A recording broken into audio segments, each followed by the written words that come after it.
Welcome, everyone. We're here with Robin Layne. It's great to be here. Yeah, and it was the expression. It was long time due. Yes. We had been trying to fit schedules, and it was a bit hard.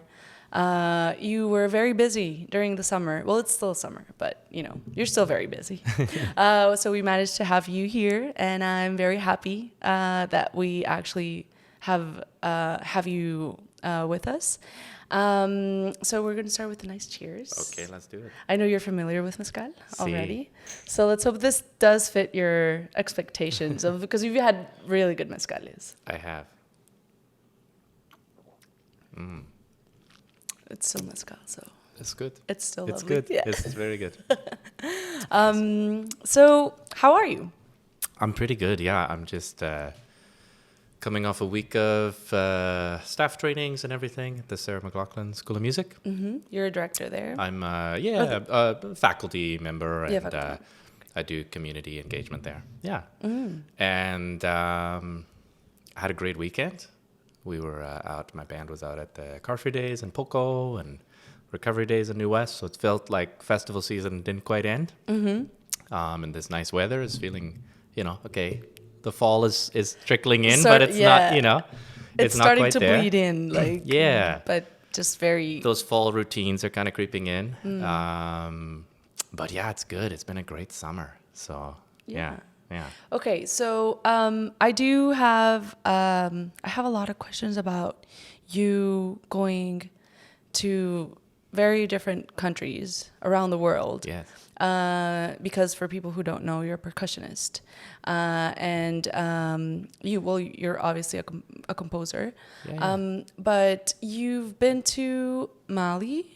See, Is this correct? Yeah. Mali, yeah. You've been to Mexico. You've been Yeah. to Cuba. Yeah. And you've been to Colombia most Colombia. recently. Yes, of course. with We talked Daniel- about it. with Yeah. Daniel Ruiz. Yeah. Yeah. I was like, Yeah. wait, I'm missing. Yeah, we talked about it off camera. That day at Guild. Exactly, at Guild, yeah. So what led you to seek for, learning and, learning that in these countries? Yeah. I think it was kind of a desire to want to go to the roots of these rhythmic traditions.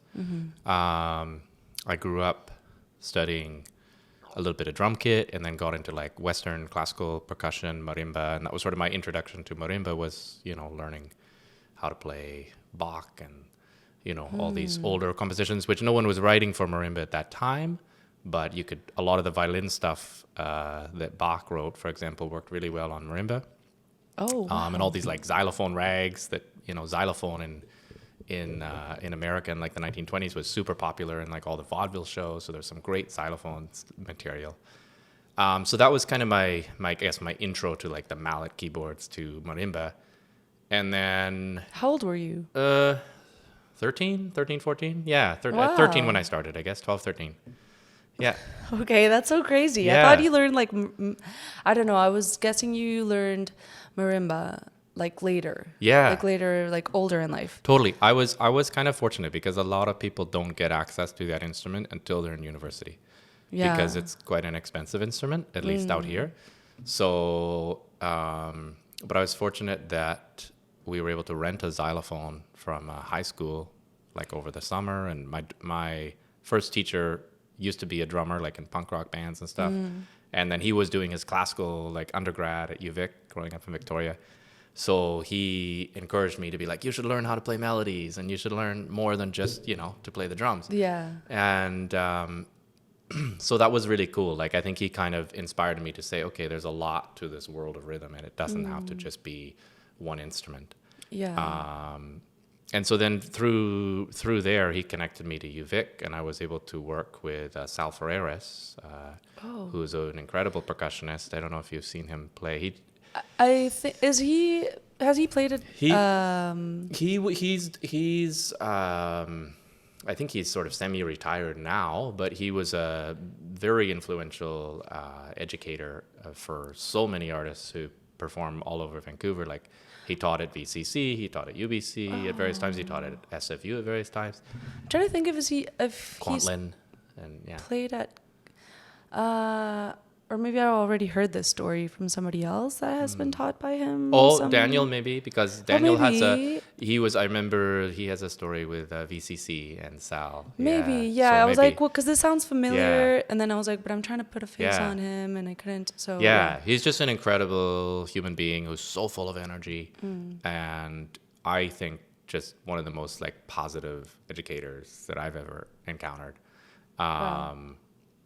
To the point where you're kind of like, even if you're not in his class, like he makes a point to connect to you if you go to the school. So it's cool. Yeah, he's one of those people, a real mover and shaker. So I got to meet him as a 15-year-old, I guess, and that kind of, so he kind of took me on for a little bit, and that probably was what started the journey into Latin percussion a little bit, like getting into playing congas and so forth, because he's from Puerto Rico. So even though he's, he can do all the symphonic stuff, he was all that mixed, mixed modalities of percussion. And so that kind of started me on that journey. And then,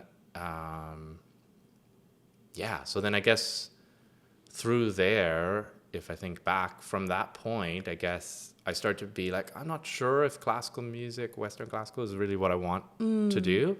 And I was falling in love with all this Cuban, like all the salsa, and I was like, yeah, this is so fun, like just to groove on the congas, and there was a bit of a scene in Victoria at the time, like you could go dance, and you can, so that kind of was slowly like pushing you. Kind of getting me, and I would used to, as a teenager, like I could go to clubs, and you just get a wristband, and you're like, it was a little more loose than it is now, maybe, anyway.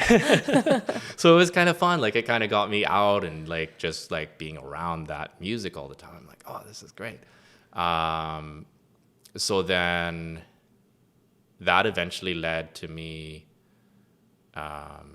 going to LA to do like a contemporary music program, I guess. And that was when I started to get into jazz a little bit and learn how to play, learn to play the vibes and learn how to work through jazz progressions. And also really focus on congas and timbales a little bit and kind of get some of the Brazilian batucada. We had a big batucada. Yeah, nice. So yeah, it was super fun. And just also to sort of have that like, wow, the bar, like all the teachers were like top session players, and like, so you're just like, ooh, okay. Like I need to, like, it's good that I'm here. I really have a lot to learn. Yeah, and like, totally. Yeah. I was, so the first time I saw you play, and I was like, is he Latin? He doesn't look Latin, but he like he moves like a Latin person, and he's playing Latin music, and he's playing like, so I was like, who is he? And then I saw you playing, so I saw you first playing with Locarno. Oh, yeah. Wonderful. And then I saw you playing like your own project, which is Robin Layne and Friends, or the Rhythm Robin Layne Makers, and the Rhythm Makers. Yeah. So the first time I saw you, and I was like, well, I was with Locarno. Yeah. And I was like, oh, so maybe he's Mexican, or like, I don't know. But then when I saw you, like, your name on the board, and I was like, oh, that doesn't sound like a Latin name. So then I looked you up, and then I was like, oh no, then why does he? I was like, just I don't know. I was very intrigued. I was like, because he doesn't like sort of play, like Latin music. He's not just familiar with it. Like he knows it, and you can tell. And then once we started to like really research you, I was like, oh, he really knows. Like he really, really knows. And I was just like very curious, like, well, how did you get into liking it and loving it and like really, submerged in it? Yeah, absolutely. I think it's kind of one of those, I mean, I don't know. Like, does your family or like, or was it just like, causal? Yeah, I guess. Yeah, I guess it was one of those, like sort of just happens as time goes. But I think also, I don't know if you've encountered this, where sometimes you just connect to something, right? Maybe it's the food or the culture. Maybe it's not the culture you grew up with, but you connect to that culture, the feeling of that culture, the warmth of it. And I think I just, as a teenager, kind of getting into the salsa scene a little bit. And in some ways, I feel like my journey as a musician was really influenced by learning how to dance. Like in some ways, like ways, I became like a dancer of Latin rhythms before I learned how to play them properly. Oh, wow. So, and I think yeah, but I just fell in love with like the warmth of the culture and the people and the music and the rhythms, you know, just kind of like, to me, just hit my heart in a way that I'm like, oh, this is what I want to do. This is what I want to learn more about, you know? And like my dad is a big collector of music of all kinds. And so I think he definitely like opened my ears to some of that stuff. And then he'd be like, oh, you're kind of into this. Let me get you more stuff. And, or like with some of the stuff that sort of led, I can talk more about that later, but that sort of led to like West Africa as well. Like some of those, you know, just being like, oh, that's cool. Or like, you know, and then you start to be like, wait a minute, this is ridiculous. This is so good. Yeah. So yeah, I think that's kind of been the journey, was just being exposed to it and falling in love with it. And then getting a lot of encouragement along the way. And maybe, you know, and maybe Sal too with the Puerto Rican root. Like when I think back, like different things maybe along the way that you don't think about at the time, but that start to accumulate into like. Absolutely. And then when I was later at VCC, when I moved back to Canada, and this is what led to Cuba. So I'll share this a little. So I came back and then From LA. I came back to LA, to Canada because long, but not so interesting story we don't need to go into, but just like just, you know, you can go into it. Work permit stuff, whatever. So I was there on an international student visa and stuff. So then I had to kind of come back to Canada and all that. So and I thought, okay, well, let's try Vancouver. Sal was working at VCC. I knew him. Okay, let's just go and learn and a little bit. Obviously, there's so much more to learn, and also just to connect to a community. And then I realized at VCC at the time you could do a Latin percussion major. So that's what I did. I focused on Latin percussion like congas and so forth. Okay. And it was with Jack Duncan, who's Jack Duncan is a really fantastic conga player. He has a group now, I think, called Conga Cartel. But he used to, I know. But he used to have a group called Shango Ashe, which won a Juno a number of years, like back in the 90s, I think. Oh, wow. Or early 2000s, long while.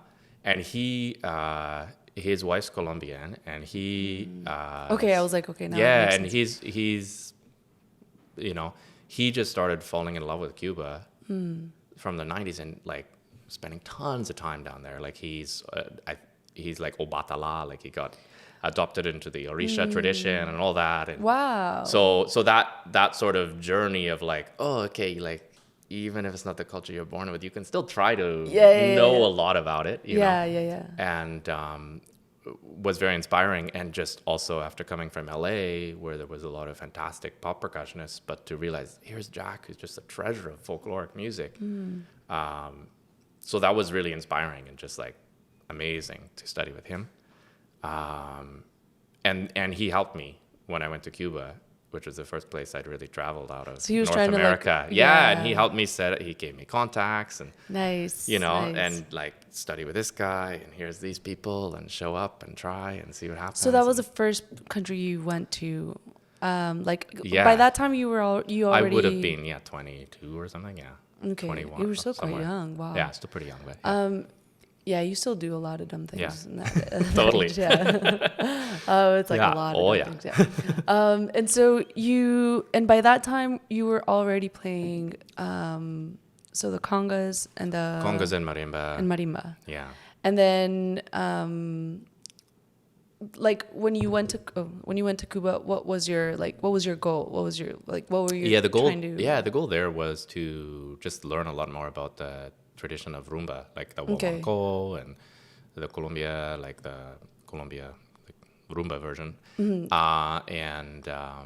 and study some of the bata, and as well as just like overall improve my conga technique and that thing, and just to go see shows and go see, like that was, I can remember one moment in Santiago de Cuba. I was studying with these fellows and these rumberos, I'm trying to remember. Yeah. And how long were you there for? About a month. Yeah. Would have loved to stay longer, but I mean, you know, a month is pretty you can soak a little bit. Yeah. It's still a pretty good, like a nice amount of time. Yeah. And and I remember we'd have these lessons on top of the rooftops, and you'd just be Oh, playing. wow. And I remember too as well, like one guy that I took some voice lessons with a little bit to like voice training, the basic voice training you have to do in music school was like a struggle for me, to be perfectly honest. And then, but I think I got too much in my head, you know? Yeah. And then I realized I'm a body person, you know? And this guy Manolo, who was a priest in like the Orisha tradition there, Oh, okay. or was going to be soon at some point. Like he was very well versed in that folklore, and he loved to drink rum. So he would just be like, "Have some rum," and just match my voice. wow. And that was the best. It was like, all right, just get out of your head. You Yeah, know, like sometimes we like- get so hung up when we're learning something, and we think too much about it. Yeah. And then, Yeah. once you had a little bit of rum, Yeah. you sort of forget about You it. kind of Yeah, forget, you're right? like- Or a little mezcal. and you then, just- yeah, exactly. Yeah. Yeah. I used to have that whenever I was learning French, like I don't know how many years ago. Yeah. And I didn't want to speak it ever. Because Yeah. I was like, I sound dumb. Like I Yeah. sound very like, I'm like a French person from the caves or something. Totally. I don't know. Totally. But then the first time I got drunk, Yes. I started obviously speaking it, not proficiently, Yeah, but just no. like, like fluently. But And you're doing it. Yeah. yeah, and so I Absolutely. got the whole like you do speak French, like you've Yes. learned, like you're Yes. speaking it fluent, and I was still saying it like answering in French, like no, I don't speak French because blah blah blah, and they were just like you're not listening to yourself. You're talking. Yeah. But next day I was like, oh, I was speaking French. Yeah, you're like, like wait I a was minute. totally speaking French. Yeah. Yeah. So yeah, sometimes you do need to get like you need that little. You need a little, a little. Yeah, Yeah, a little sometimes. push, a little push. Sometimes, absolutely. And I think because I have that same experience. My Spanish is, mediocre. I heard you, and I don't think I was like, oh, like whenever I hear someone, like, well, I told you this, like Oh, yeah, without yeah, the yeah. gringo accent. Yeah, the gringo. and Yeah. It's just like I know. because I don't. I mean, I still appreciate it, but it's just like, Sí. oh no, it's fine if you Sí. don't talk No, it's okay, Spanish. just don't yeah. bother, yeah. But your Spanish is like your pronunciation is like perfect. That's very sweet. And I think that's always been the encouragement, especially in Mexico. People are very, like, I understood better there. I think because I've traveled there so much. But it's like, Yeah. Oh yeah, yeah. and my favorite, but It's I can relate to the, like, I remember a friend of mine in Mexico City and going out, for a mezcal bar. So he's playing with his band, and you're just like, I'm like, oh, good. Now I'm actually talking. Yeah. Or having people- a half I'm actually English, having a half conversation. English, half Spanish. Yeah. Like with someone who's trying to practice their English, and then I'm just speaking Spanish, and they're speaking English. Yeah, And yeah, I'm like, yeah, okay, yeah. It's, Yeah, that works too. Yeah. it's working. But yeah, one day, it's been a goal since I was 20. I'm 40 now, so maybe one day I will actually be Yeah. fluent, but- Fluent. You could. I feel on the like, phone. I could do it a few years ago when I was in Chiapas. I could actually make a phone call. And make okay. a booking for a hotel or have and I was like, oh yeah, one step up. I got it. Yeah. It's not just hand gestures, You can just probably like hold a phone to your face like Yeah. while you're learning Spanish just I to just- recreate exactly. that feeling of I like I just- can speak Spanish. I just need to do it more. I need to do it with Daniel. I need to do it with Tom and all yeah, this. especially because you're more exposed Absolutely. to people. I'm around it. Yeah, I'm around it. you're Yeah. completely. Yeah, you have no excuse. I know. Yeah. I don't. Next episode is That's gonna right. be In Spanish. in Spanish. Only. Yeah. For our Yeah, Spanish. you'll talk speaking. most of the time. And Yeah. You'll just be like, sí, Sí. sí. Sí, claro. Sí, claro. Yeah. Yeah. That's funny. That's great. Okay, so then you were in Cuba for a month. Mm-hmm. And after that, like you came back to Vancouver? I came back to Or Vancouver. did you go to LA? No, or- yeah. So I did come back to Vancouver, and it's funny when I first moved to Vancouver, I thought I'm gonna end up back in LA. Like once I sort out paperwork and all that kind of stuff. Because you were still figuring that out. I was still trying to figure that out, but I was like, oh, I just made some connections there. I should probably go back. But then I don't know, Vancouver just kind of snuck up on me. Yeah, and it kept I've been here. I've just been here ever since. I mean, I've lived other places for brief periods, but like basically Vancouver's been home.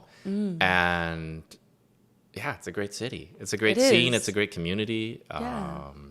And I feel like we have a very vibrant and quite in my, I can only speak from my experience, but in my experience, like quite a kind of a diverse group of musicians who all get to collaborate in different styles. Yeah. So it's like in some ways in a bigger city maybe you'd get locked more into like this is the only scene you're part of. Whereas I feel like here, we all get to kind of sometimes dabble a little bit outside your comfort zone, but it actually makes you kind of a better and richer musician, I think. Yeah, I agree. I mean, Yeah. I don't, I couldn't like speak from experience, yeah. but like, I feel like it is, well, we've witnessed it. yeah. So like you can tell.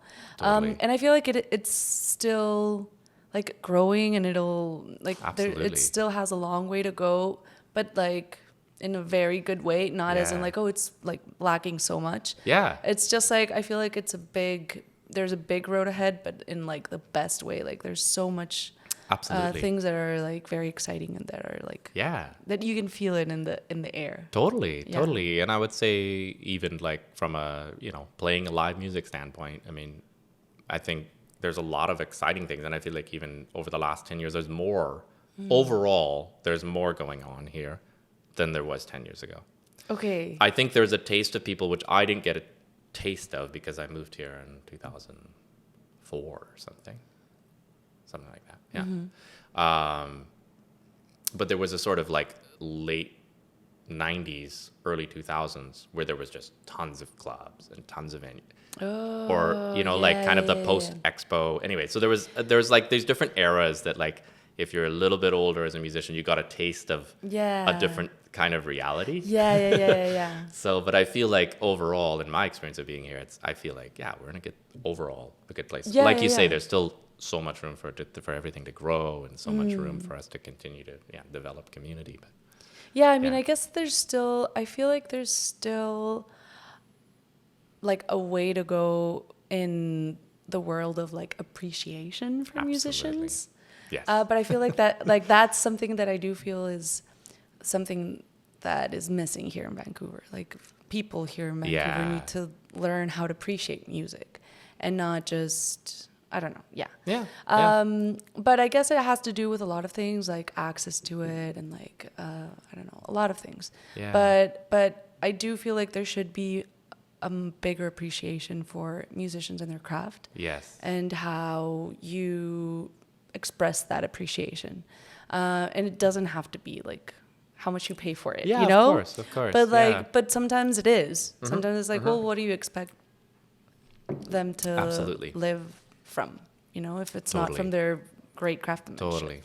Totally. Craftsmanship. I can't speak English You today. got it. Sorry. Got it. No problem. So then you came back, and then how did you get pushed over into? Because Colombia was recently. So Colombia was Was the just was the this most past recent. winter. Yeah. So, and that's a cool story I can share. But yeah, so How did you get into? How did you decide like, oh, I'm gonna go to Mali?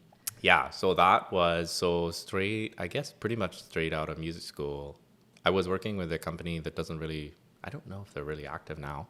I think they're still in Vancouver, but at the time, there was a lot of corporate work. And it was a drummer out of South Africa from Cape Town who went by the name Monkey. Monkey? Monkey, yeah.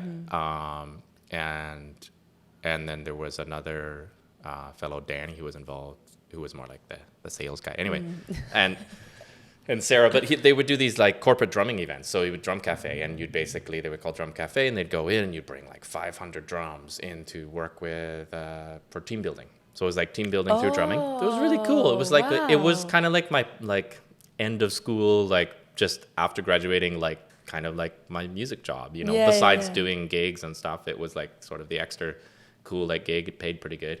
How did it work? Would it like team building? Yeah, it was like team. So you'd have like a very like a format of like you We're gonna bring play in this. every person in the room had a djembe. They're all wearing their suits, whatever, you know, and like they're at a big conference, and then you'd have like 3 or 4 drummers and a facilitator.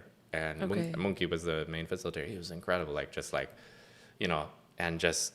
So it's like kind of a program, like it's like a 45-minute program Okay. where you're playing beats and they play along and they learn how to go 1, 2, 3, 4, you know, and you're just kind of simple, So right? he was like directing. Yeah, he's like- directing, basically teaching a class, but in Yeah, a yeah. sort of interactive way, you know? Okay, So it's like an wow. interactive kind of show. So that was really, really fun, and I met a lot of good people through that. And one of them being a fellow who moved here from Guinea. Kokasali Jubati, who's still here. He was in Sunshine Coast for a while, but he's just landed back in Vancouver. Okay. And he comes from a griot lineage, so he's like family of, which is like the oral storytellers in Guinea, Mali, and throughout West Africa.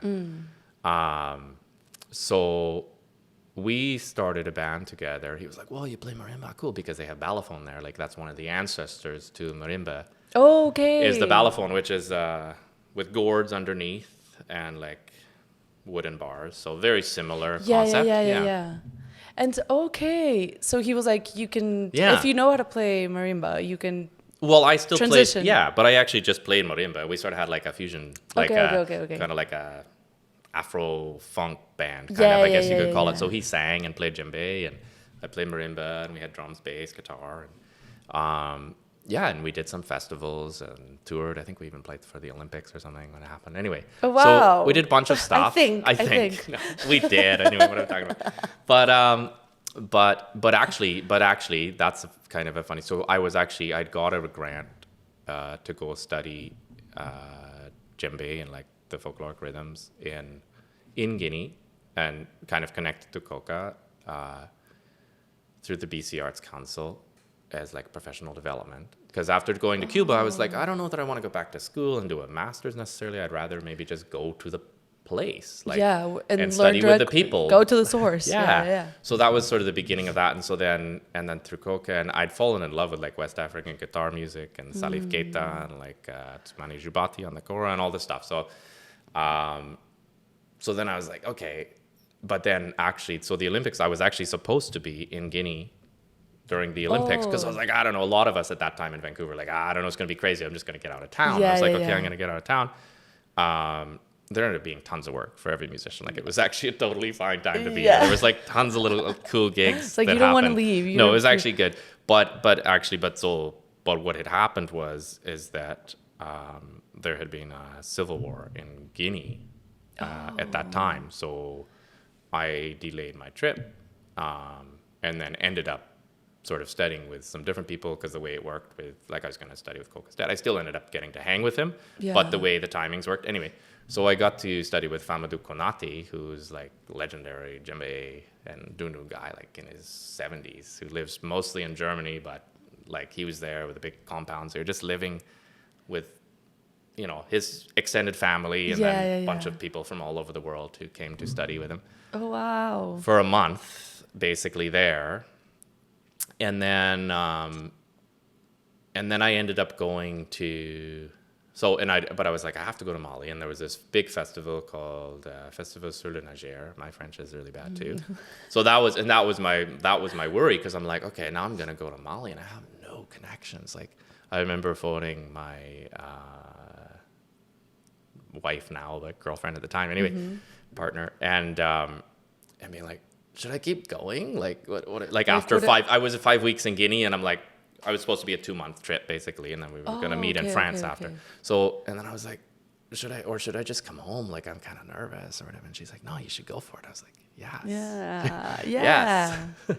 But why were you nervous? Like, I think I was just a little bit nervous because I had experienced in Guinea a little bit of the safety of like, okay, I'm in the safety net of still being with a large group of people. It was. But you were gonna go by yourself. Yeah. Okay. And so it was a little out of my. And how old were you?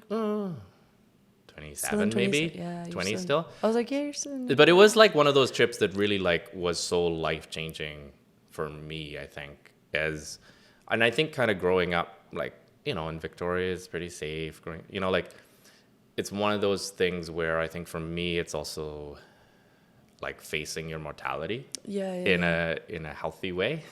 Yeah. So like facing your mortality in a healthy way. That kind of just those kind of, or like, you know, just sort of one of those things where you're going into an experience that's just so different than what you've how you've grown and how like everything you've been exposed to.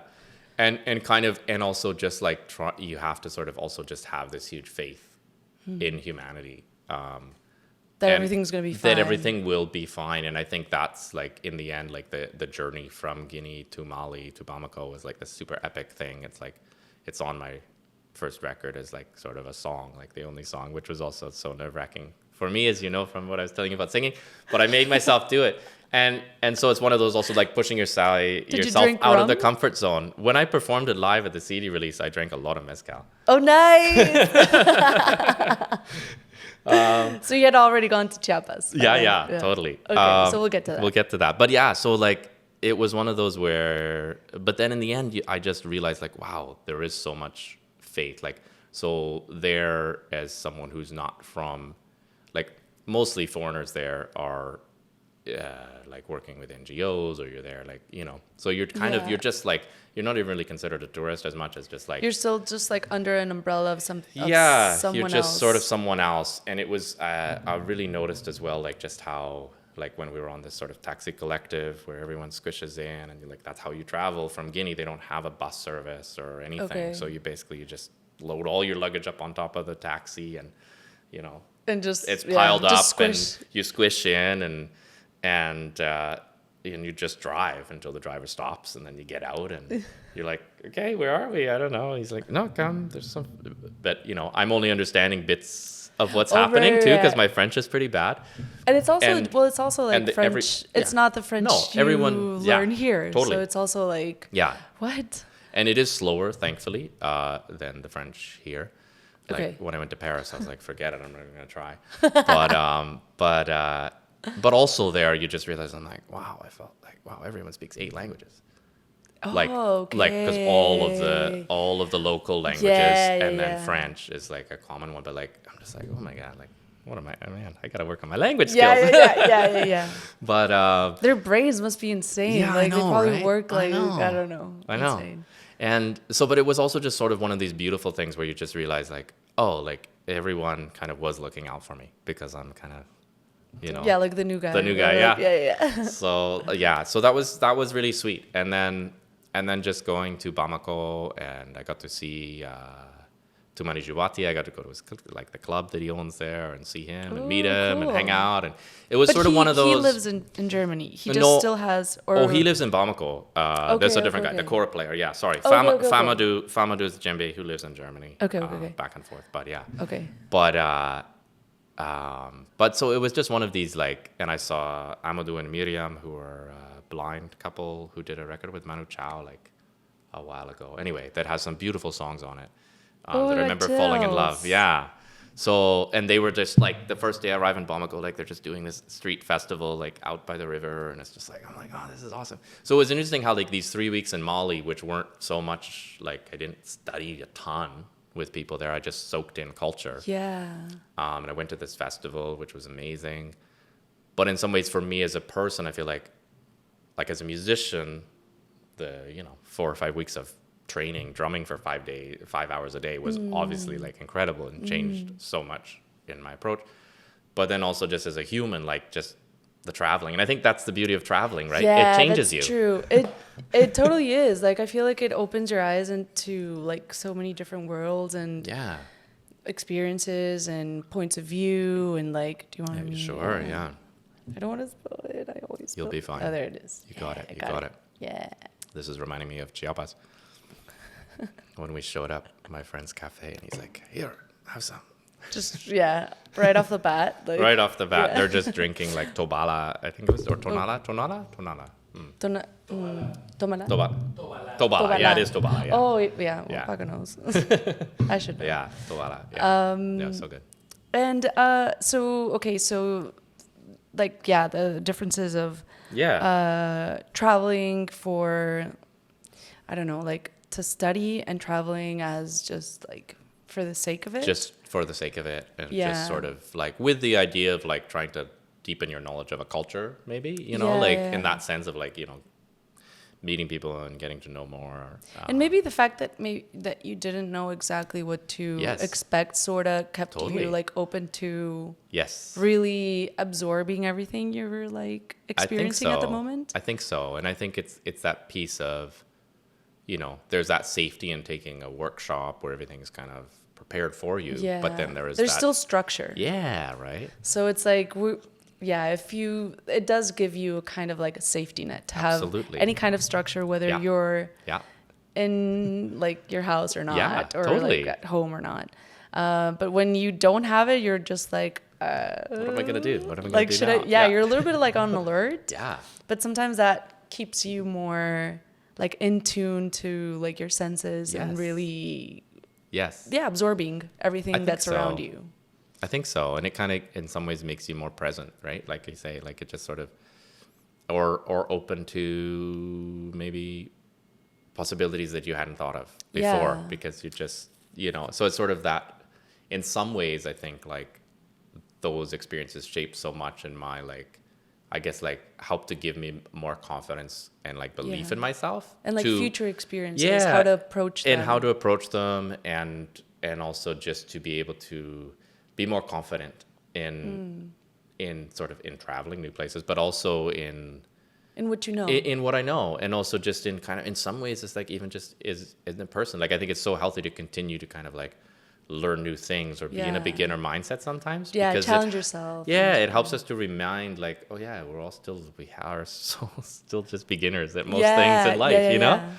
Yeah, You like know? I know one thing, which is Yeah. the only thing I learned in school or whatever. Yeah. Which is just to do homework. Or, Yeah, I don't exactly, know, right? You know? But it's Yeah. but do I really know something else? I know, right? Exactly. And then you're confronted into to other experiences, and you're like, Absolutely. oh, Yeah. I just know how to do homework. Totally.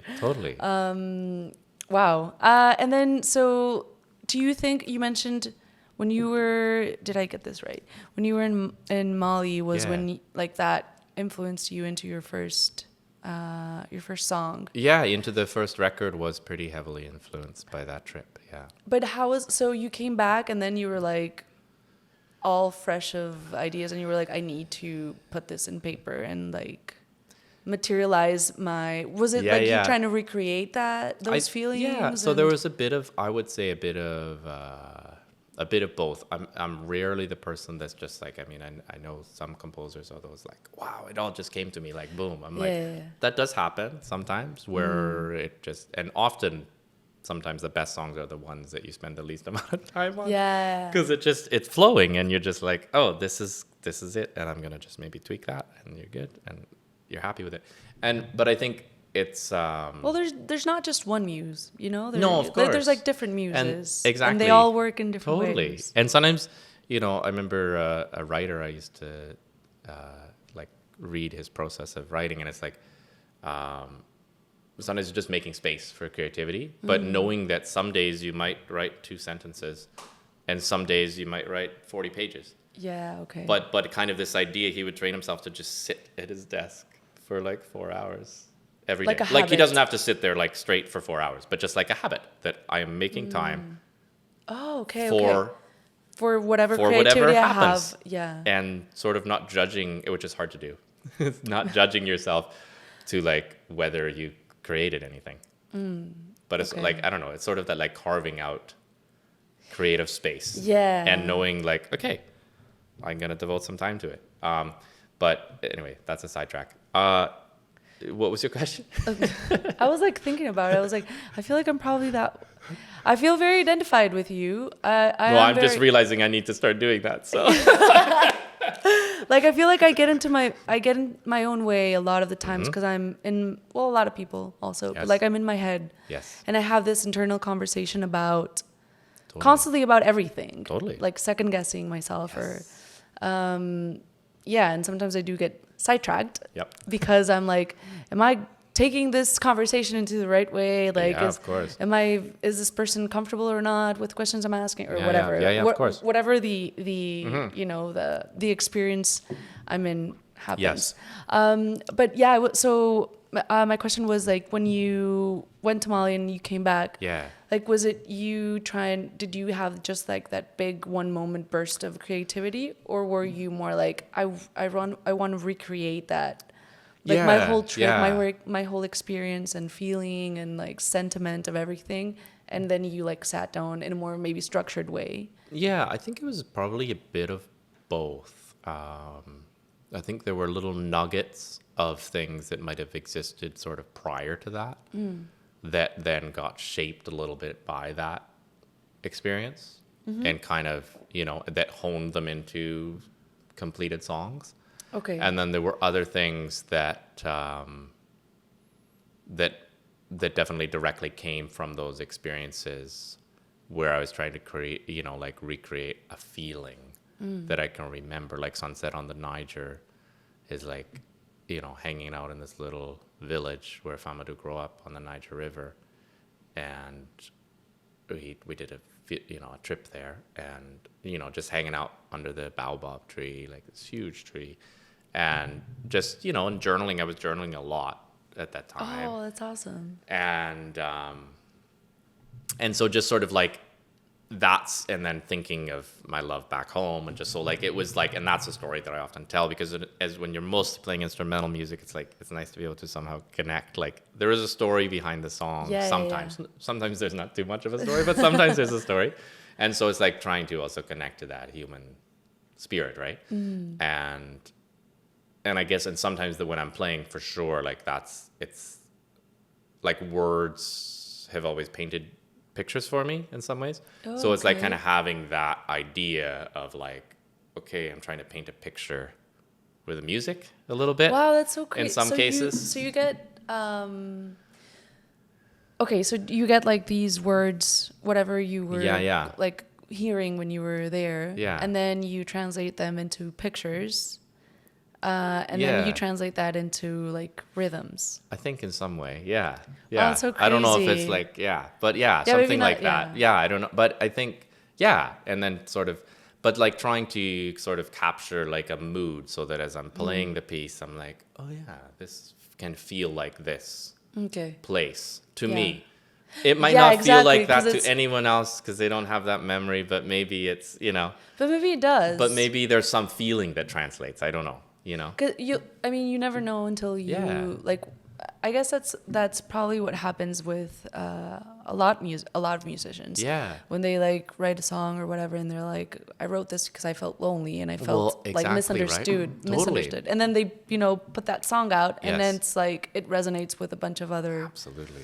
Who all kind of it's true. Yeah. We all feel things, right? Yeah. Yeah. So and there's like a niche market for every genre and every feeling and every experience. So we're not alone. You're not alone. Yeah. So even if some people don't relate to it, like some people probably do. For sure. And I think, and sort of to speak to the rhythms, I think like those rhythms just infiltrated into like how I approach playing music in general. You know what I mean? Like that was like just mind blowing. I remember going there. And, I've like, I studied in Cuba. I'm like, I'm a professional musician. Cool. I know my thing. Yeah, and just being like, and then trying to write it because I was wanting, to be able to share some of it with some students and stuff and just, document it for myself too. And just be like, I have no clue where the one is. I have no clue. I was just playing for 5 hours and I have no idea where the downbeat is. Like, it was so trippy because it also just made me realize that I'm like, because I guess the first way that I learned music was sort of this more like written way. In some ways in my brain, that's, even though I don't do that much of it now, but in some ways in my brain, I'm like, oh, that's how I make sense of it. But it's just such a different way of like thinking of rhythm where it is more circular, where it's like, it's just a beat and you're just starting after this person. And do we have to, and then the dancers are actually on the one. I remember at one point we were like, because there were a few people who'd studied this tradition more than me. So they were like, no, that lands on beat 3, not on beat 1. You're like, oh, trippy. Okay, cool. But it was so fun. Because then once you start hearing it that way, then you're just like, oh my gosh, just changes the whole accent. It just shifts like your whole unlocking the level. Especially like the 12/8 rhythms, which it just suddenly you're like, oh, okay, like it's a whole nother level of understanding so it's not 12/8, it's like, well, yeah, it's 12. Like, I guess it could be like it's 12/8 or 6/8. I often just call it 6/8, but whatever. Or it could be 12/8. But it's just that sort of idea of like the rhythm was. I don't know if I can play on the table. Am I allowed? Yeah. Okay, so like. No, you're not allowed, Robin. Like the rhythm was basically. So you get like this. You have a dun, it's a kinkani, and then you have a bell. So like if this is the bell, you get the bell's just going like that, like 2 beats, right, with a pause in between. So a group of 3, and then the kenkeni goes.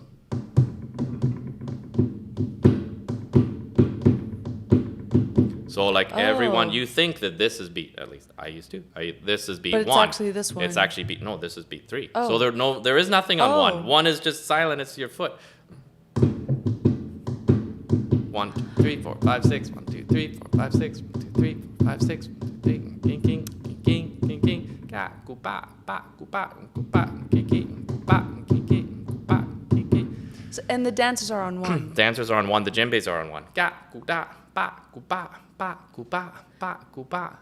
But all the doon-doons, all the bass, like the bass in that tradition is a big, big drum, and it doesn't play the 1. Like we're so used to bass, if you think of a rock situation or bass drum on a kit, it's accenting the 1 most of the time, right? But in that tradition, the bass is off the beat. Does it have like a reason? Like did someone explain like that? I think it's just like the cycle of the patterns, and it's like I think makes more because sense. well, I think it's just because the melody is there. So the melody is just there, and the djembe is the timekeeper, and it's just I think it's just one of those things. Or like, I mean, I guess every culture has different, like a lot of Eastern European. There was a band I used to play with that did a lot of that, and it's like lots of the dances are in 11, which is like so. If you don't grow up with it, it feels foreign, but then. But it feels natural if it's I never really for sure found out that, but I did know the dancers are still on the 1, and I think the other thing that I thought when I was going there, I was like, oh, I'm gonna learn lots of djembe, and it's like for sure I learned some djembe stuff, but really the doon-doons, you're like, oh, that's the heart of it, like the bass drums and the melodies, that's the music, like so that was kind of neat to just sort of really that's so crazy learn so much. Yeah, I'm like trying to think. I still feel like a baby, to be honest, in that tradition. I feel like I know about this much, but you know. For me, if you feel like I'm non-existent. Yeah. I'm like not even preconceived. Well, it's like one of my old teachers in LA who studied all kinds of stuff, like great, jazz drums in New York and all that, and then he got into all kinds of frame drums from different parts of the world. And I remember he was teaching me something, and he's like, yeah, it's kind of like once you start to like know more about rhythm, then it's just you realize you put your toes in the ocean, and it's just vast. Yeah. And I do, in general, I feel like that as I kind of get older as a musician too. I'm like, oh, I'm just totally a beginner too. Like, you know what I mean? Like, you're like, okay, I have some knowledge, but I'm also just, there's so much I don't know. Yeah, you know what I mean? I'm also an ignorant. Yeah, an and ignorant. it's kind of beautiful, to be honest. It's kind of beautiful because you're like, wow, this is like sweet. There's so much more to learn. You'll never get bored. Yeah, there's so much more to learn. Yeah, especially if you're open to it. Exactly. Like, yeah. I'm just like, why are the dancers on 1? Like, does it mean like they dance first and then, like the rhythm starts afterwards? Well, the djembes, like the djembe players are on 1. So the djembes are going ba, ku, ba on the beat. Ba, ku, ba, ku, ba.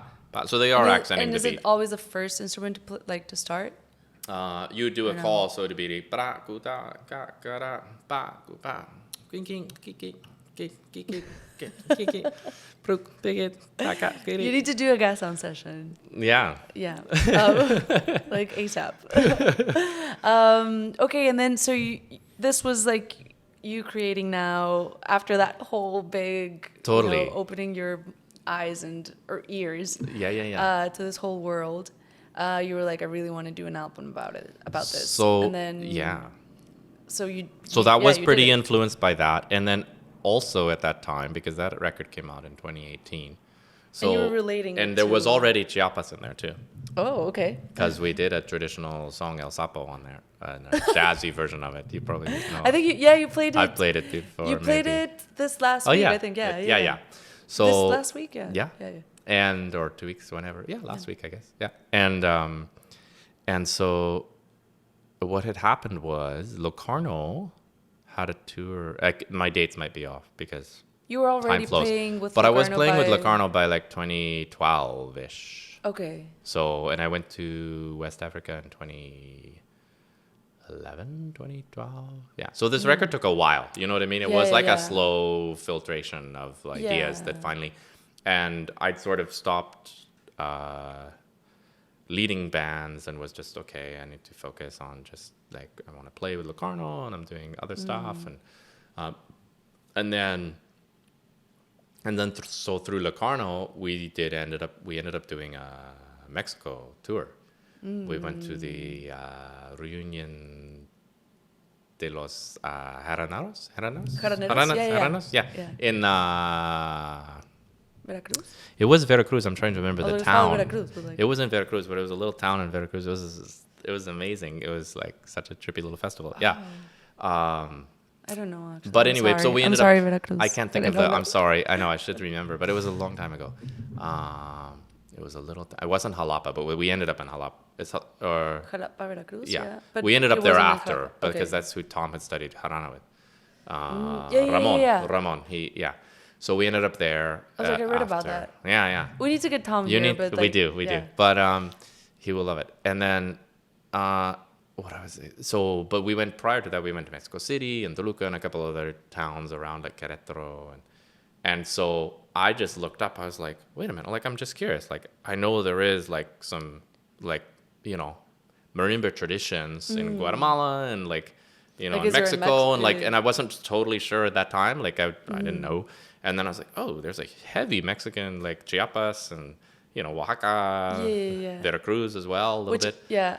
So, and then I just found this guy, Javier Nandayapa, who's like from the Nandayapa family, like who were like legends in the marimba tradition. Like his father's super famous, Seferino. And so I just said, hey, I'm going to be in Mexico City. Like, can I take a lesson? Yeah, would you happen to have some time? And he did.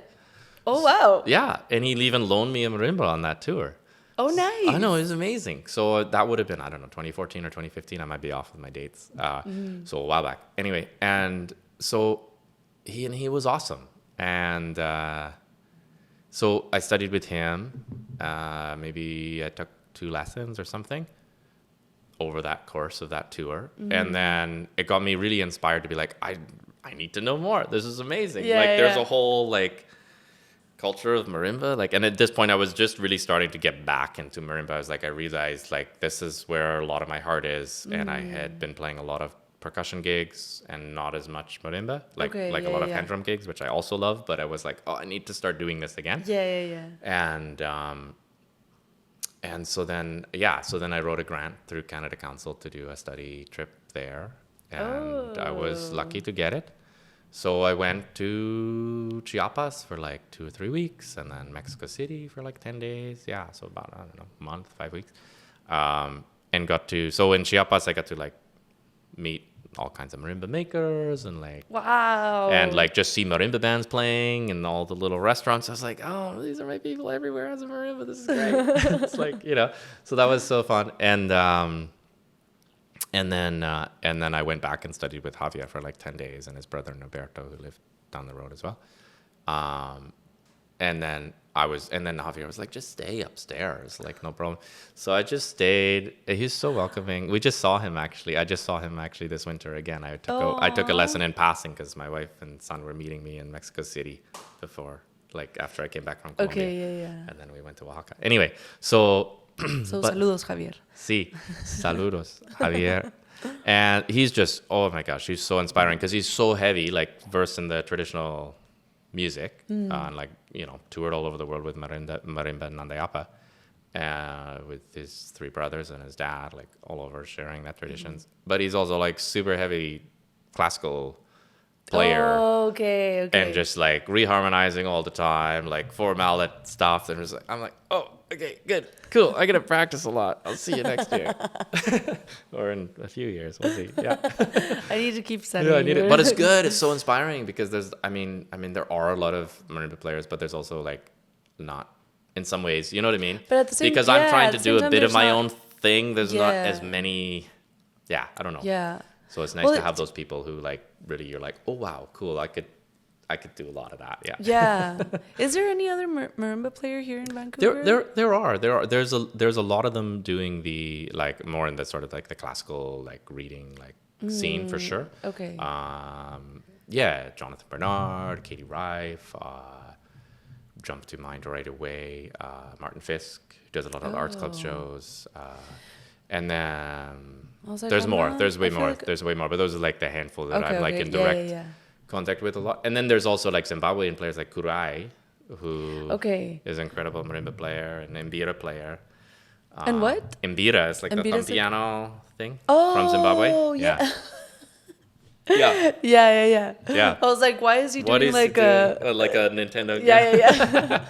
So yeah. So there's but yeah, and then Nika Pivar, also great marimba player and incredible like jazz. I need to get out vibraphone more player. then. I guess Yeah. I was like, I feel like I've Yeah, never yeah. seen any other marimba players here. I'm one of the people who will just drag a marimba everywhere though. I'm like, Okay, yeah, yeah. let's take. That's It one of my. doesn't- that's That's one your- of my goals. Is yeah. like, don't just keep the marimba for the concert hall. Like, take it to Yeah. all the places. You know. I guess it is also like the spirit of the instrument. Yeah. A little bit. Like, Yeah. I know it's a really big instrument. It's a little bit challenging to move. Yeah. Yeah, like and heavy, but Totally. it's just very Yeah. joyful. It is. It is. Like lights Yeah. up the room. It's hard to play sad songs Yeah. on the marimba. You know? Yeah, probably. You can play yeah. like.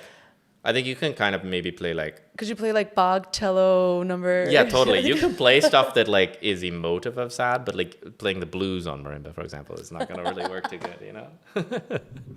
Yeah, it'd be Yeah. a weird combo. It would be a weird combo. Yeah. But it is, and it really does. It makes me happy to play it. It's one of those where you're just like, oh. Well, this you're is- dancing when you're Yeah, playing. you can't help. You're like, you gotta do it. You're like I know. shaking it, and you're like, yeah. Exactly.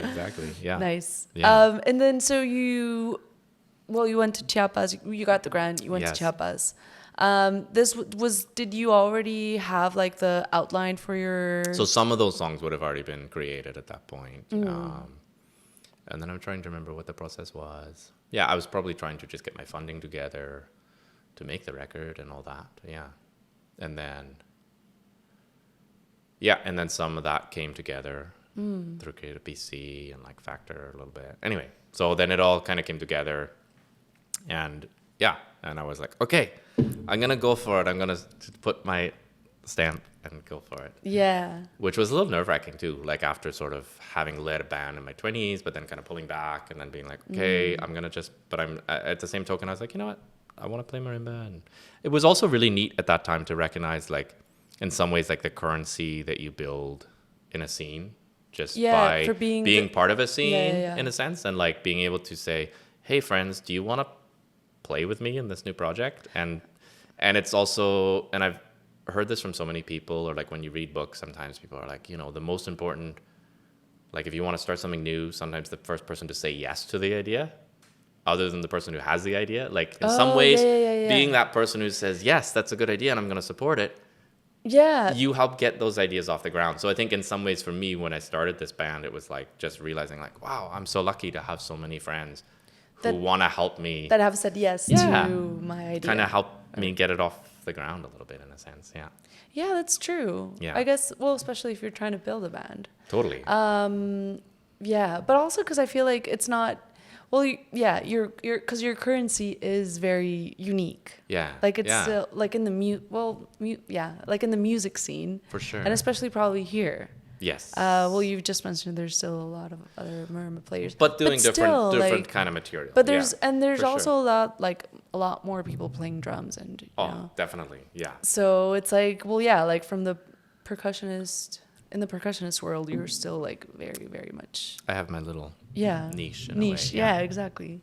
Yeah. And so like once you had this, your grant, and then you had already gotten all of these experiences, do you feel like the way you were writing music was changing? Was it like, did your understanding of how to create music change like according to what you had experienced like in other cultures? Was it like, like I usually only did this before. Right. And then like sit down and like 4 hours, blah, blah, or whatever. But then afterwards, like that I went to Mali and then I went to Chiapas, I saw that there's a whole different way of like understanding and sitting down to write music. Totally. And I think so. And I think, for example, none of the music's written down off of that record. Oh, okay. Or the one that's coming out soon. Yeah, I wanted to get to that. Yeah, we'll get there. So that's an interesting thing too. I mean, I did write some charts, or my producer did write some charts for horns and stuff like that.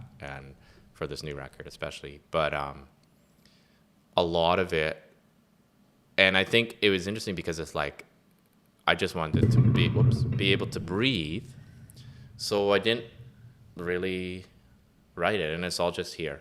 So it's kind of cool. And even when I was studying, so because a lot of the percussion stuff I've studied, like congas or the djembe and so forth, was oral tradition. And I was like, oh, that's so cool. And a lot of the teaching work that I do, because I'm working with kids who don't necessarily have instruments, so a lot of the way I teach is oral tradition, because I'm like, you're not going to necessarily go practice all week and come back. So I'm just like, well, let's play it a lot. So it's a lot of just playing and physical memory. And so I actually, when I was in Mexico for those, especially that 10-day or 11-day intensive, whatever, with Javier, I was like, can you just teach me by ear only? Because I'd never actually done that on a melodic instrument. Okay. It had always been written out more, and then you're learning to play it, and then you memorize it. But instead, I wanted to have that experience because for some reason I hang with a lot of fiddle players. Like the guy who's producing my record is a crazy fiddle player based out of Toronto now, but he was my roommate in music school. And that tradition you learn by ear from a young age. And so I just was like, oh, I want to get this experience with melody to understand it, just to feel it in a different way. So it was neat because I ended up memorizing, like over those course of, and I would literally just say, okay, that's good, my memory's, let me practice that for a while. And then he'd be like, cool, no problem, I'll come back in a while. So we'd sort of have these like loose, like 2 or 3 hour lessons where he'd pop in and out and I would be practicing. He's like, okay, I think we're done for the day now. But it was really cool. Those little intensive moments where you come back from a trip or a thing like that, where you realize, oh, I did actually get better a little bit, which is cool. Or I did increase a bit more knowledge or a bit more, just a different active. You feel like a click. Yeah, like something else clicked. And so that was fantastic, just to sort of get that sense of like memorizing, but never even having seen it written. Like I think he later gave me the music. He's like, in case if you forget or you want it, this is what it is. This is what it is. But it was so nice to be like, right, I don't. But there's no need. I got it. There's no need. Like, and my producer for this new record, Jaron Freeman Fox, that was his thing with his band back in the day too. He was always like, no, I won't write it out. Everyone has to learn it by ear. Oh, wow. To play in the band, because he's like, I don't want charts on the stage. For playing folk festivals, I don't want any charts. So he's like, you got to memorize it. And you got to figure it out by the record. Here's the recording. That was that was kind of his test for the musicians, to be like, okay, if you That's can't scary, learn it, but it's scary, but it's also like, okay, if that's what you want, then in some ways, I mean, I'm sure there was a couple times he might have written a chart for someone, but that was sort of the premise. He's like, I don't want people to have it, so I'm just not going to you'll know it's then by heart. Their heart is there. Totally. And then because I mean, it's tricky, because also if you're playing, hundreds of shows with different bands and stuff, like you can't memorize everything. Like that's too much to ask of anyone. But at that time, like he was touring a lot with a band, so it was like, okay, I'm giving you pretty good work. Let's learn the tunes. But so it's different approaches. But I think there is something to be said. I know for me, if I've memorized something, I can. Then you're just playing the music. Yeah. You're removing the other aspect of also being like, oh, where am I on the chart? Like, you know what I mean? No. And do you write now? Well, I mean, you mentioned that with your students, it's more like it's mostly the oral. Yeah. But do you still write it down for them? I will sometimes. Yeah. Okay. Like sneak it in here and there. But it's still more of an like. Mostly. Wow, that's cool. Yeah. So maybe that was something that sort of changed after that. I think so. Kind of trickled down and just having different approaches and being like, oh, there's a lot of oral traditions that have a lot of history. Yeah. Like, Yeah, like maybe there's some science behind it. Yeah, totally right. Exactly. Yeah. And so now that we can mention, because you already mentioned it. So you have been working on this next album for a while, but you haven't released it. It's true. We're sitting on it right now. Yeah. It's in mixing stage with possibly a little tiny bit of overdub still happening. Okay. We've got a guest vocalist on one track from South Africa who will be involved in a following record at some point. Yeah, who's okay, an cool. amazing marimba player and guitar player, singer, who I met a few years ago at a World Music Camp. Mapumba Chilombo. So that's going to be fun. We hit it off and he jammed with us on stage. And I was like, okay, we have to do something together again at some point. So I got him to do vocals on this one track on the upcoming record. And then the rest of it was recorded in kind of two different pieces. So we got some funding from Canada Council just before COVID happened. So it has been a while. It was one of these like dream projects, like literally one of those like, cool, I'm gonna go study and like back again a little bit in Mexico, we'll go to Oaxaca and like Colombia and these places, study more of the folkloric marimba traditions, and then it was like literally 2 weeks later, like after the notification, you got it. It was like, and the world shut down. So, and then in that meantime too, I also became a dad, like in May 2020. So yeah, everything got so crazy. A lot of things changed in my life. So, but I just put the funding aside and I was like, okay, at some point it's going to happen. Canada Council was like, yeah, no problem. We're not worried about that. Like, it's all good. And we're shut down. You can't so travel, it's so it's fine. So your project involves travel. So yeah. So, and and of course it's changed a little bit as things do over the years. But basically what was able to happen was that finally this winter, I was able to go to Colombia, and Daniel. How did that happen? Like, how was like? So was he like, hey, you know what? Yeah. You should just come with me. I'm going home. And Exactly. Well, kind of, but so we'd coordinated to be to try to be there together. So he was going to be home, and then I had contacted Hugo Candelario from Grupo Bahia, who's amazing marimba player there, marimba de Tronta. In like 30 years or so, he's been really like promoting that tradition, and like that's his group of Bahia. And, so I contacted him on Instagram of all places. I was like, whatever, why not? I'll reach out. And he got back to me, and but then it's kind of one of those where you're like, yeah, what's going to actually happen when I'm there? And then a few other people too. Onda Tropica, we were trying to connect to Pedro, but it turned out it didn't happen in the end. But that's life sometimes. And so, yeah, what happened was we basically, he was like, yeah, I'm going to be here for like this whole month. You should just come. So, yeah, I was able to work it out to be able to come for about 12 days to Colombia, 12, 13 days, I can't remember. So, so we went to Bogota. Like, I got to see the apartment like he grew up in, and he showed me around his hometown. It was magic. Oh. And he's the best. Yeah, he's the best. He's the best. He is. Saludos, Daniel. Sí, saludos, Daniel. He's like one of those drummers who just makes every band that he plays in play better, I feel. Yeah. He's like such a positive energy. Yeah, yeah. And just such a beautiful human. So, yeah, so that was so sweet. And then he'd never actually been to Cali. So he's like, this is awesome. Let's go. So I convinced him, like, let's go. So we go together. And so we went, which was great because then I had a, fluent. Yeah. It definitely meant we got a little deeper in some places. I didn't mean that he's going to translate whatever I was trying to say before. Sorry. Exactly. I think I probably smiled in a couple places I shouldn't have when people were talking about some heavy stuff. Daniel later told me. I was like, oh, sorry. I didn't know what they were talking about. And you're like, yeah. Yeah. I was like, what are you talking about? Don't do that.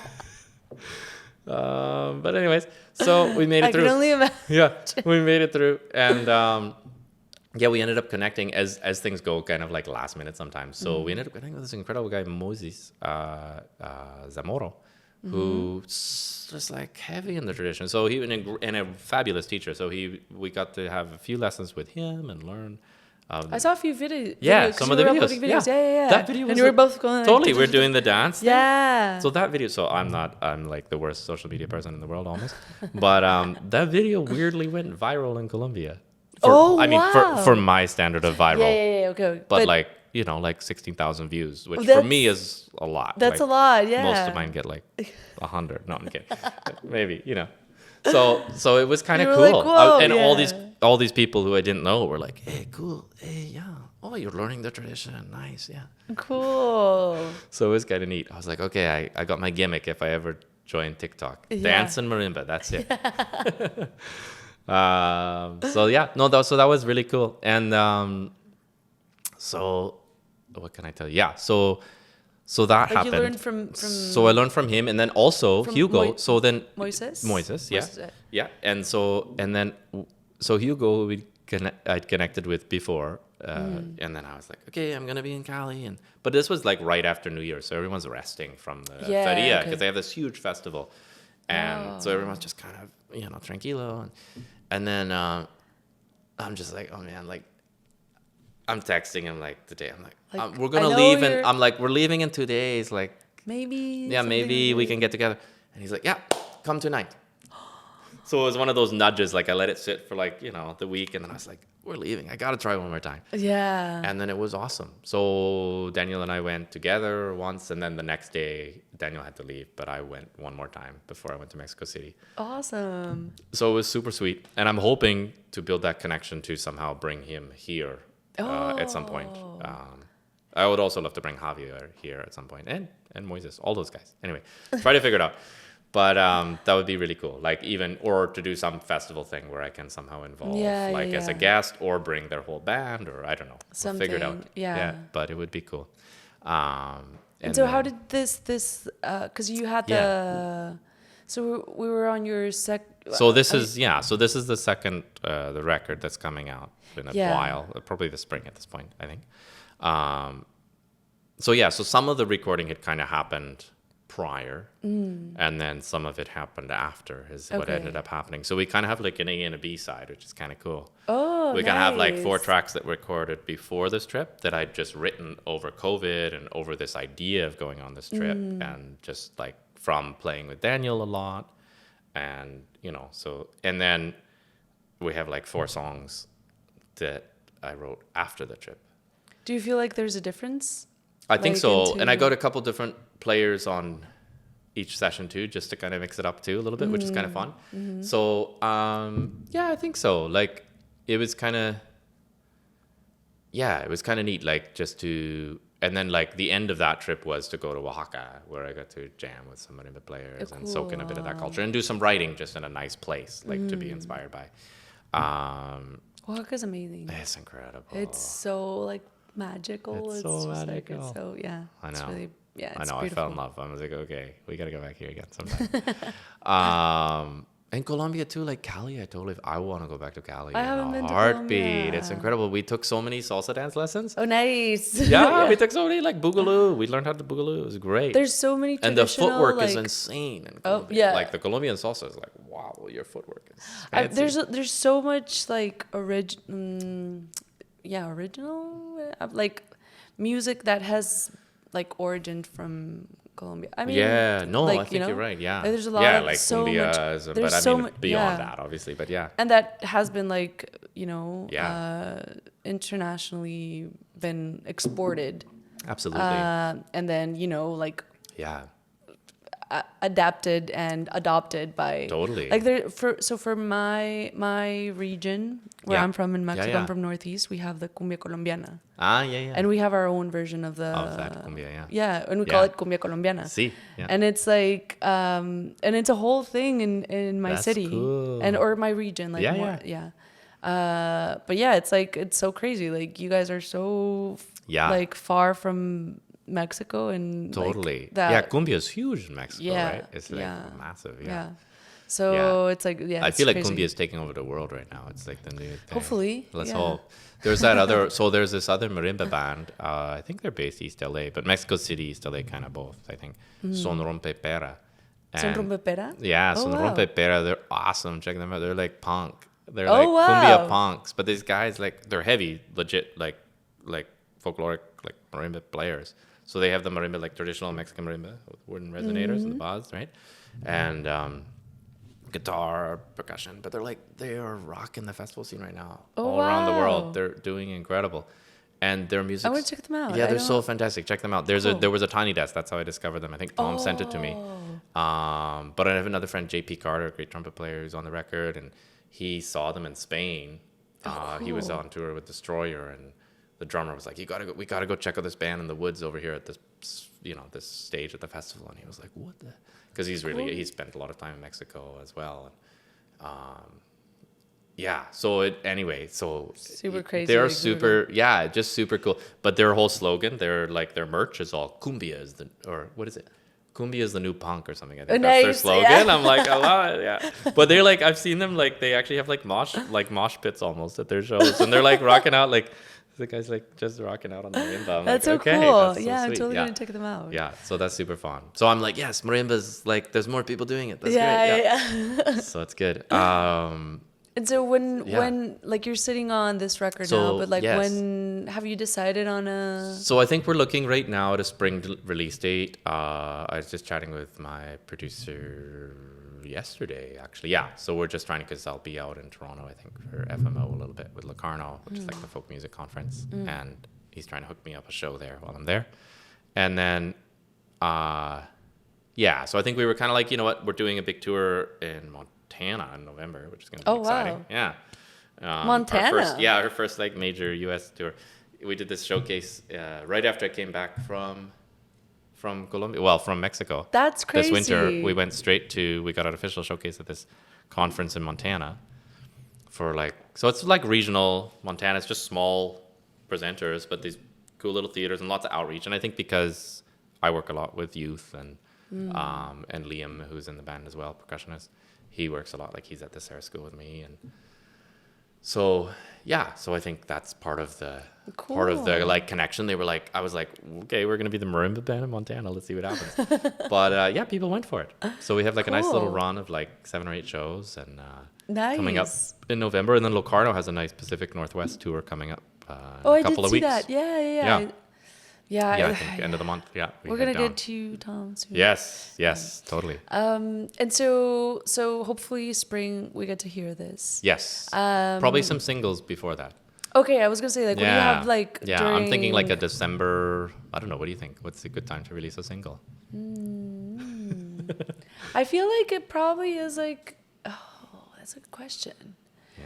As soon as like autumn hits. Yeah, you're right. Maybe November. Yeah, I when the feel like rain's as soon as- starting. Yeah. Remind people of the summer. Yeah. Also, because I feel like it's probably when I listen to music the most. Yeah. I mean, good point. Because I don't. I'm trying to think. Cause Yeah, like, that's fair. Because like here especially, like in summer, Yeah. you're trying to get Yeah, out you're and out. trying to. Absolutely. So you're not always gonna be with your headphones or Definitely. like you're like trying to soak up the sun. Yeah, you're trying to soak up the sun. You're trying Yeah. to socialize. You're trying to Yeah. So it's totally. like, and when it's starting to get a little more chilly, you're trying to Yeah. like, I don't know, trying Yeah, to I like be it. like more. Yeah. Okay. You sort of we feed our own like seasonal depression. It's true. So it might be really nice to have something to counterrest Yes. that. Yes. you Okay. know? Okay. That's good. That could be, I don't That's know. good. No, it's good because I told my producer he should finish the mixes by November. But then I was like, we probably won't release the whole record till the spring because it feels like I want to get things a bit more organized before. Yeah. But yeah. Okay. So I'm excited So, okay, then. we'll So I'm put a gonna single. get to, Okay, yeah. we'll try to get a single out. Yeah. Nice. Yeah. Yeah. Hopefully, yeah. Okay. I'm gonna Yeah. get to listen to it Yes. by then. Yes. Then to counterrest my seasonal depression. Totally. I know. We all need it. Yeah. And then what do you have like besides that, like Yeah. from like shows and Totally. Yeah. So I guess what's coming up mostly in the next little bit is sort of tail end of summer stuff. We've got the BC World Music Collective has something on Pender Island, which will be fun. And then Locarno has 9 days or something in the Pacific Northwest. And then that's like early October, end of September. And then the Montana tour with my band in early November. Robin Layne, the Rhythm Makers. Yeah. And then after that, I think December will be focused mostly on, family and writing some more music. Yeah. And then, it will see how the January starts to build. There's, starting to get some bookings already starting to fill in Yeah. from my agent for the new year. So so we'll just see. Cool. Yeah. Are you trying to teach your kid to play? Like, Oh try yeah, to, he like- loves it. He loves it. But I don't know how much teaching is involved. Yeah, it's mostly like a joyful exploration. Yeah, okay. Like actually, he inspired my keyboard playing the other day. I have the little like micro, what is it, reface. Anyway, they make the Yamaha like keyboards. But we were just having fun with it, and then I was like, oh, you can twist this knob, and then it gets even trippier. And so we were making all these weird sounds, and I was like, okay, this is good. This is good. So it's just Like, being just playful. explore. But he did and- surprise me this summer. There's a camp I do every summer, or I try to do as long as I can do it, called Jam Camp, which is like the most fun family camp. You just like camp out in the woods, like normally on a river or a lake in the Okanagan. And so I bring a bunch of marimbas and facilitate and teach, but it's more like facilitating, I guess. And kind of all ages, like adults can also learn something. Like you can learn how to play guitar or learn fiddle or whatever, or marimba. But it was one of those little moments. He's 3, so it was just one of those little moments where I was like, let's go like 1, 2, 3, just hitting the bottom 3 notes of the marimba on those ones, which is like G, A, B. And then he just did it, and he's like 1, 2, 3, and he copied it. I was like, "Ooh, cool, okay." And he was like, I was like, oh, there's little moments. He's got a great rhythm. He's always had a good shaker rhythm. Since he was like 6 months old. So he's pretty into music. I have a feeling that we might have a musician in the house, but we'll just see. He got a fiddle at 2. He's really Calissa from Locarno is like his tia, so he's like. Oh, nice. Tia Calissa. So we might start some casual, fiddle lessons. Tia Calissa. Oh, Tia Calissa. See? Tia Calissa's gonna. See? Yeah. She's gonna make. Yeah, it's Tia and Tom though. Tom doesn't be. Somehow Tom didn't make Tia. No, I'm just kidding. Tom is a Tio, but he still gets called Tom. I don't know. I guess, yeah, I can understand that. I can relate to I that. don't It's know why, like it's someone just, Sometimes has that. the name just like, you Tia just Calissa, stick yeah. to it. Yeah. Tia Like, Tom is just like- yeah, it's just Tia. There's no even Calissa. He's just like, It's Tia. Tia. Yeah. That's your Tia. Yeah. She's like immediate family. Immediate. Yeah. Yeah. It's so funny how it goes. Yeah. With Sorry, kids. Tom. Sorry, Tom. Yeah. I don't- We love you. Yeah. Okay, so that's really cool. And I did have one last question. Sure. Yeah. Right. Yeah. Can you please drop your socials and where sure. can people learn about your Yeah. upcoming singles? Yes. And any music you're gonna be releasing Sure. soon. So yeah, socials would be just at Robin Layne on Instagram or Robin Layne and the Rhythm Makers on Facebook. Robin with an I. Oh, Robin with an and I then- like the bird, and then Yeah. Layne with a Y With a just to Y. confuse you. Yeah. Yes. And then the website is Robin Layne. pretty up to date actually for gigs. Oh, nice. There is a newsletter which doesn't get mailed out very often, Oh. but I will do better. So there is a newsletter which might happen every couple of months with updates, and you can sign up on the website, which is just robinlayne.com. Cool. And for singles, I mean, I'm on all the things, the whatever, the Bandcamp, the Spotify, the iTunes, whatever. Yeah. Yeah.